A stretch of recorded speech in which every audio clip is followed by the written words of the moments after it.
Your money was changed, and you were never told it happened. Your grandparents saved differently than you do, not because they were more disciplined, not because life was simpler, because the money itself worked differently. When your grandfather held a dollar in 1960, that dollar was, by law, a claim ticket, backed by real gold sitting in a real vault. The government could not simply print more whenever it wanted. There were rules. Those rules are gone, and the story of how they disappeared, who killed them, when, and why is one of the most important things you will ever learn about your own financial life. I have ranked the 10 moments that led to this. Some you may have heard of, most you have not. And number 1, I promise you, is not what you think it is. Stay with me. Let's count it down. Number 10. The gold standard, what real money actually meant. Before we get to the betrayal, you need to understand what was actually taken from you, because most people use the phrase the gold standard without having any idea what it actually means. So let me fix that right now, in about 60 seconds. For most of American history, a dollar was not just a piece of paper, it was a receipt. Think of it like a coat check ticket. You hand your coat to the attendant, they give you a numbered ticket. That ticket is only valuable because a real coat is waiting behind the counter. The moment the attendant says, "Sorry, we lost the coats," your ticket is worthless. That is what the gold standard was. Every dollar in circulation was a ticket. Behind it, sitting in vaults at places like Fort Knox in Kentucky, was real gold. The government was legally required to hold enough gold to back every dollar it issued. It could not print more tickets than it had coats. This created something extraordinarily powerful, a natural limit on government spending. You cannot fight an expensive war, fund enormous social programs, and print unlimited money all at once, because the gold runs out before the ambitions do. For investors specifically, here's what this meant. Money held its value across decades. Your grandfather did not need to be a financial genius to preserve wealth. He just had to hold dollars. That world no longer exists, and the next 9 entries on this list explain exactly why. But here's where it gets interesting. The gold standard was already showing cracks long before it officially died, and that story starts with an institution most people have complicated feelings about. Number 9. The Federal Reserve Act, 1913, the first crack. Here is something that will make you uncomfortable. The institution that controls every dollar in your wallet was not created by the American people. It was created by a small group of bankers in secret on a private island off the coast of Georgia. In November 1910, a group of the most powerful financiers in America boarded a private train under fake names and traveled to Jekyll Island, South Carolina. Over 9 days, they drafted what would become the Federal Reserve Act, signed into law by President Woodrow Wilson in December 1913. The Federal Reserve, the Fed, became America's central bank. Its job, to manage the money supply, set interest rates, and act as a lender of last resort to other banks. Now, I want to be careful here, because this is where people start sliding toward conspiracy territory. The Federal Reserve is not a shadowy cabal secretly ruling the world. It is a real institution with real economists doing real work. But here is the uncomfortable truth most financial commentators will not say plainly. The creation of the Fed gave a small group of unelected officials the ability to expand or contract the money supply at will. Not Congress, not the president, a board. And while the gold standard still existed, that power was limited. The gold was the leash. Once the gold was gone, as we will see, the leash came off entirely. For investors, understanding the Fed is non-negotiable. Every interest rate decision, every bond purchase, every policy statement moves markets. This is the edge most people never develop because they were simply never taught where it started. Number 8. World War I, the first time America bent the rules. War is expensive, extraordinarily expensive, and the gold standard is brutally inconvenient when you need to fund a war because the gold runs out before the fighting does. When World War I broke out in 1914, European nations almost immediately suspended their gold standard, meaning they stopped guaranteeing that their paper currency could be exchanged for gold. They needed to print money faster than their gold reserves allowed. Britain, France, Germany, all of them suspended convertibility to fund the war. America entered the war in 1917, and while the U.S. did not formally suspend the gold standard, it did something almost as significant. It pressured citizens to stop redeeming their gold and to buy war bonds instead.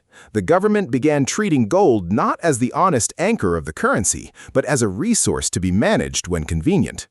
Here's what nobody teaches you about this moment. It was the first time the relationship between Americans and their money shifted from a legal right to a social expectation. Before, you had the right to exchange your dollars for gold. After, you were expected to trust the government and not exercise that right. Small distinction, enormous consequences. The gold standard technically survived World War I, but it came out of the war wobbling. The rules had been bent, and once you bend rules in a financial system, once you show that they can be bent, you have already written the ending. Number 7. Executive Order 6102, 1933. The government made it illegal to own gold. I need you to pause on this one, because what I'm about to tell you actually happened in America, not in a dictatorship, not in a war zone, in the United States, in 1933. On April 5, 1933, President Franklin D. Roosevelt signed Executive Order 6102. The order required all Americans, every private citizen, to hand over their gold coins, gold bullion, and gold certificates to the Federal Reserve. In exchange, they received paper dollars at a rate of $20.67 per troy ounce of gold. Failure to comply carried a fine of up to $100,000, which in today's money is well over $200,000, and up to 10 years in prison. This was not a voluntary program, it was a confiscation. The government needed gold to stabilize the banking system during the Great Depression, and it simply took it. Here is the part that makes this a top 10 moment rather than just a footnote. Within a year of collecting everyone's gold at $20.67 per ounce, Roosevelt revalued gold to $35 per ounce under the Gold Reserve Act of 1934. The government had just bought your gold at one price and immediately revalued it 69% higher. If you had been allowed to keep your gold, you would have seen a 69% gain. Instead, the government captured that gain. Most people miss this. Executive Order 6102 was the moment the government demonstrated that your relationship with money is not a property right, it is a policy, and policy can change on a Tuesday morning with a pen stroke. Here is a question worth pausing on. If you had been alive in 1933 and the government ordered you to hand over your gold, would you have done it? Drop your answer below. I personally reply to the most interesting ones. Number 6. The Bretton Woods System, 1944. The dollar becomes the world's money. Here is where the story gets genuinely fascinating, because in 1944, America did not just have the strongest economy in the world, it used that strength to make the dollar the center of the entire global financial system. In July 1944, with World War II still being fought, 730 delegates from 44 nations gathered at a hotel in Bretton Woods, New Hampshire. Their mission? Design a new global financial order for the post-war world. And the agreement they reached gave America something no country had ever held before.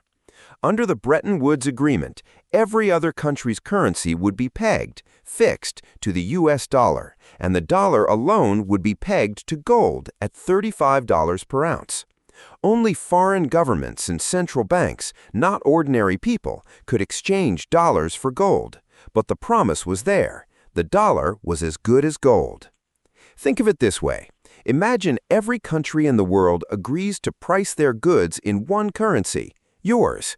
Every trade, every oil barrel, every ship of wheat settled in dollars. Suddenly, the entire world needs dollars, and the only country that can produce dollars is America. This is not just economic power, this is something closer to a permanent structural advantage. For investors, this is why the dollar's status as the world's reserve currency matters so deeply to your portfolio. When the dollar sneezes, the entire global economy catches a cold. And that dominance was born in a hotel in New Hampshire in July 1944. But here is where it gets interesting. That arrangement had a fatal flaw built right into its foundation. Number 5. The Triffin dilemma, the self-destruct mechanism nobody noticed. In 1959, a Belgian-American economist named Robert Triffin walked into a room full of the most powerful financial minds in the world and told them something they did not want to hear. The Bretton Woods system had a fatal contradiction built into it, and it would eventually destroy itself. Here is the dilemma in plain language. The world needed dollars to function, to trade, to hold as reserves, to conduct international business. The only way America could supply the world with enough dollars was to spend more than it earned, run deficits, send more dollars out than came in. But, and here's the trap, the more dollars America sent into the world, the more dollar claims existed against America's gold reserve. At $35 per ounce, there was only so much gold in Fort Knox. If every country holding dollars tried to convert them to gold simultaneously, the United States could not honor that promise. The system required America to be simultaneously strong enough to anchor the dollar and weak enough to keep sending dollars out. You cannot be both forever. Triffin predicted this publicly in 1960. He was largely ignored. Congress held hearings. Nothing changed. The spending continued. The dollar claims piled up. The gold stayed fixed at $35 an ounce while the number of dollars in the world kept growing. This is the edge most people never develop, understanding that the collapse of Bretton Woods was not a surprise. It was scheduled. The only question was who would blink first, and the answer to that question, coming up at number 3, genuinely shocked me when I first researched it. Number 4. Vietnam and the Great Society, the spending that broke everything. By the mid-1960s, President Lyndon B. Johnson was trying to do two enormously expensive things at the same time. He was escalating American military involvement in Vietnam, a war that would ultimately cost over $84 billion in today's dollars, and simultaneously, he was launching the Great Society, a sweeping set of domestic programs, including Medicare, Medicaid, and federal education funding. Both were expensive, neither was fully paid for through taxes, and both required the government to spend far more than it collected, which meant printing more dollars, which meant more dollar claims piling up against a gold reserve that was not growing. America's gold reserves, which stood at roughly $25 billion worth in the mid-1950s, had fallen to around $10 billion by 1970. Meanwhile, foreign countries were holding far more dollars than that. The math no longer worked, and foreign governments, particularly France, began to notice. Here is the uncomfortable truth. This was not bad luck. It was a choice. The United States chose to fund a war and a welfare state simultaneously, without paying for either. The gold standard was the system that was supposed to prevent exactly this kind of fiscal excess. But rather than constrain the spending, they eventually removed the constraint. For investors, this moment carries a lesson that never goes out of date. When a government faces the choice between restraining spending and changing the rules of money, historically, they change the rules, every single time. Understanding that pattern is worth more than any individual stock pick. Number 3, France sends a warship for gold, 1965 to 1971.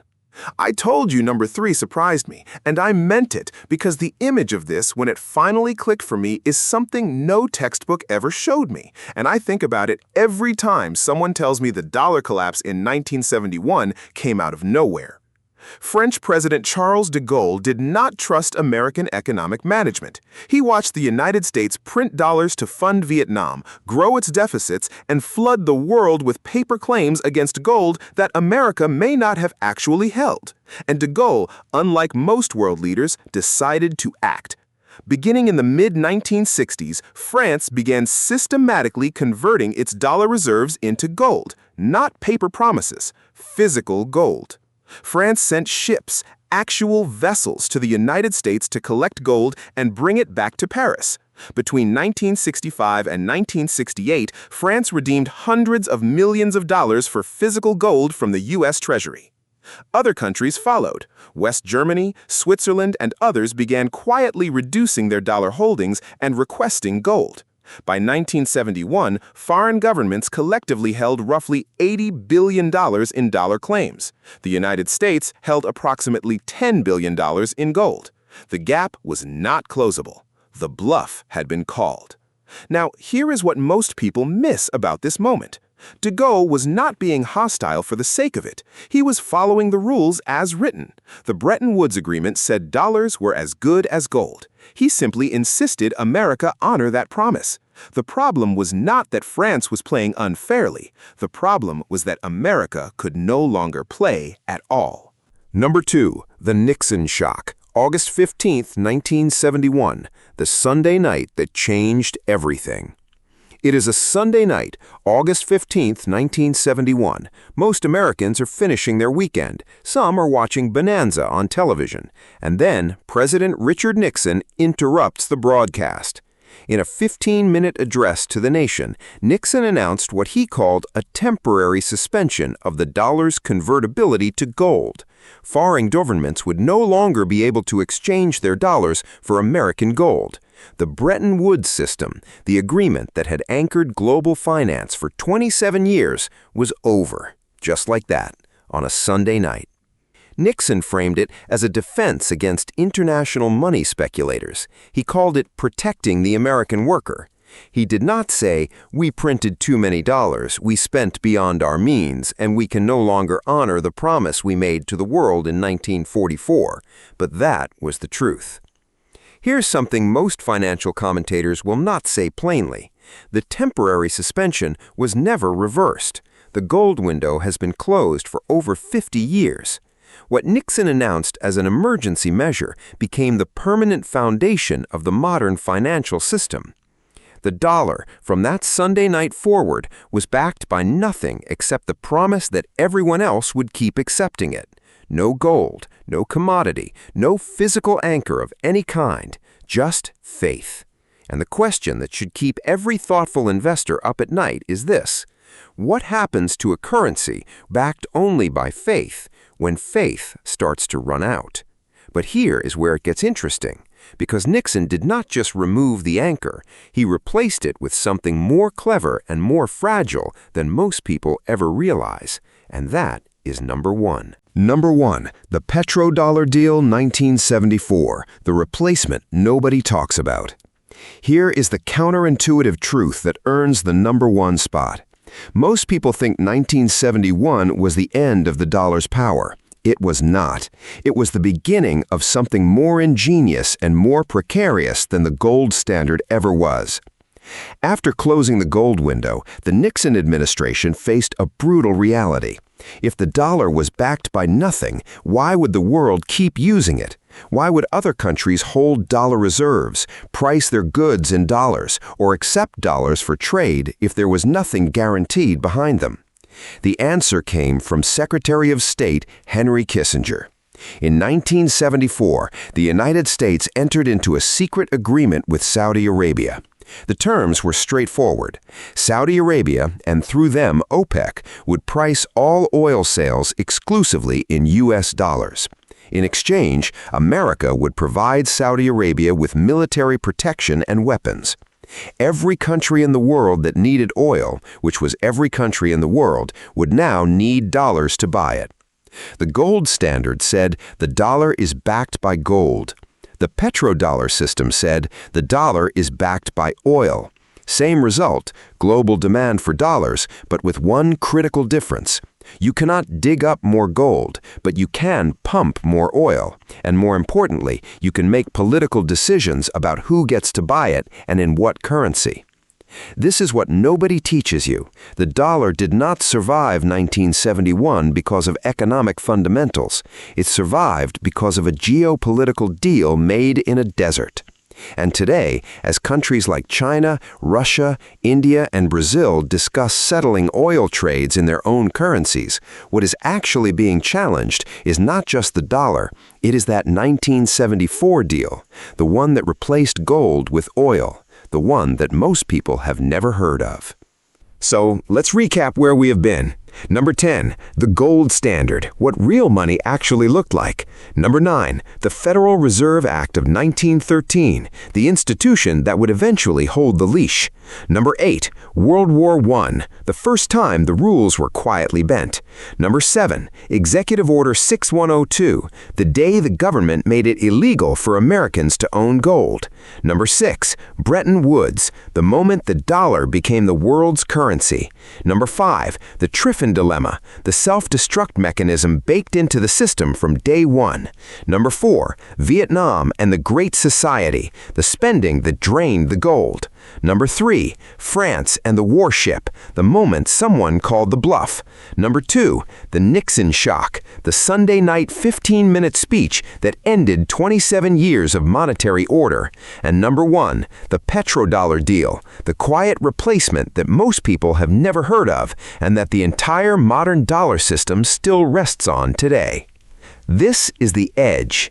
Most people go their entire lives earning, saving, and spending dollars without ever understanding what a dollar actually is, or how fragile the agreement behind it really is. Not because they are not smart enough, because they were simply never taught this. You have been now. Did I get the ranking right?